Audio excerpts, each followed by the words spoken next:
দরজার বাইরে আর ঋতুজাকে তো সব বাচ্চা পাটিরা পাহারা দিচ্ছে, ওদিকে বনি অঘোর ঘুমে কাত হয়ে আছে।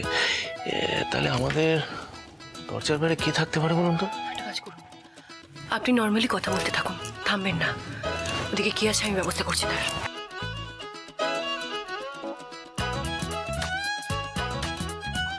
আমরা আমাদের বাচ্চার জন্য একটা বড় দেখে টেডি বিয়ার আর একটা গাড়ি কিনবো বড় দেখে, আর একটা বড় দেখে আমরা গাড়ি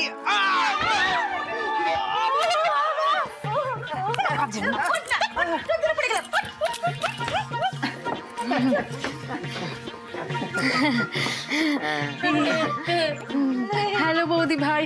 না না, আমাকে আগে বলো যে এখানে আসার প্রয়োজনটা কেন হলো শুনি। মানে কি হচ্ছিল ওখানে?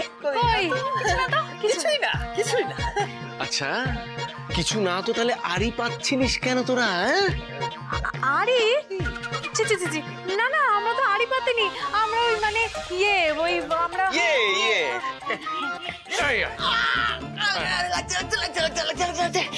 লজ্জা করে না?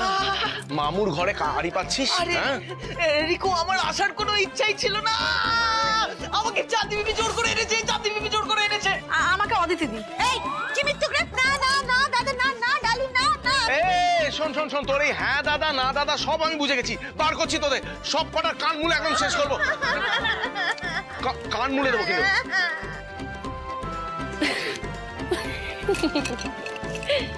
আমাদের একটা গল্প শোনাও না ঋতুজা মিমি। হ্যাঁ, ভালো কোনো একটা গল্প, ওই রাজা রানীর মতন বোরিং গল্প না, নতুন কিছু একটা। স্টোরি বুক থেকে গল্প শোনানো যাবে না মাম্মা, তুমি বানি বানি বলো। আজকে আমি কিনা খুব ক্লান্ত, তুমি ঘুমিয়ে পড়ো প্লিজ। এই কারণেই বলি ডালি মিমি তোমার থেকে অনেক ভালো, বুঝলে? হ্যাঁ, দিদিভাই যতই ক্লান্ত থাকুক না কেন, আমরা বলি দিদিভাই একটা গল্প তো শোনাবে। তোমার মতন নাকি সারাদিন নিজের কথাটুকুই ভাবে। দেখেছো তো সবাই তোমাকে সেলফিশ ভাবছে।